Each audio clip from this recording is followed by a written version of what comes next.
Imagine a place so revered that it became the very heart of knowledge for centuries, where scholars from every corner of Asia gathered to learn, debate, and transform the world.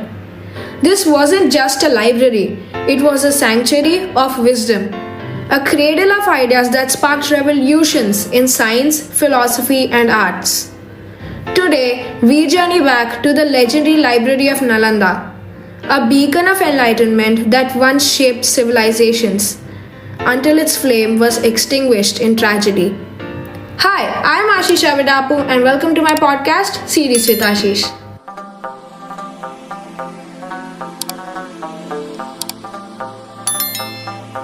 Nalanda was no ordinary library.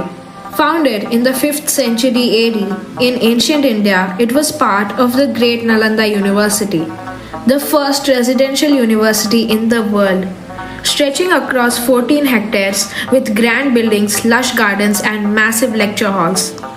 Nalanda wasn't just a repository of books. It was a sanctuary of intellectual exchange with 10,000 students and 2,000 teachers hailing from places as far as Korea, Japan, China, Tibet, and Central Asia. This was a university that flourished under the Gupta Empire, eventually becoming so influential that its reputation even reached as far as Greece and Persia. At its height, the library, known as Dharmaganja, contained 3 enormous multi-storied buildings, known as Ratnasagara, Ratnodadi, and Ratnaranjaka. These names meant Ocean of Gems, Sea of Jewelry, and Delight of Diamonds. These names were not an exaggeration. Each building housed a vast collection of manuscripts, scrolls, and texts on every subject imaginable, from logic and philosophy to medicine, astronomy, and mathematics. The famous Ratnodadi was said to have 9 floors, each packed with rare texts meticulously curated for centuries. This was not just an archive, it was a fortress of knowledge. One of the most incredible facts about Nalanda is that it was a pioneer of scientific and philosophical inquiry. Scholars at Nalanda studied and debated the nature of the universe, the self, and existence itself. Aryabhatta, one of the great Indian mathematicians and astronomers, studied here, laying down early concepts in mathematics that continue to influence us even today. The library held manuscripts on advancements that were centuries ahead of their time. Imagine, in the 6th century, Nalanda scholars had begun exploring the Earth's rotation, the structure of the atom, and ideas of consciousness. Ideas that would not reach the Western people for another 1,000 years. But the story of Nalanda takes a tragic turn.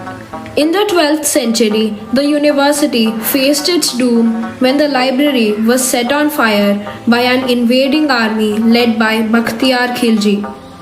It said that the library burnt for 6 months. 6 long months of burning.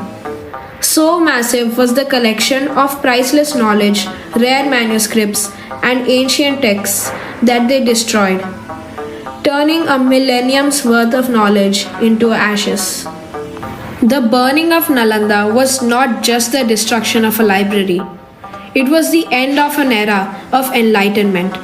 This was the flame that cast darkness over centuries, leaving a void in the history of human knowledge.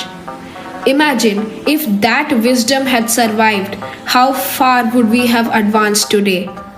Nalanda stands as both an awe-inspiring symbol of humanity's quest for knowledge and a stark reminder of what we lose when we let ignorance and hatred to destroy what we hold most sacred. So, as we remember the Library of Nalanda, let it inspire us to protect and cherish the pursuit of knowledge.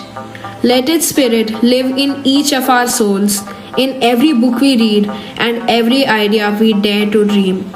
And let us vow to never let such brilliance be lost to history again.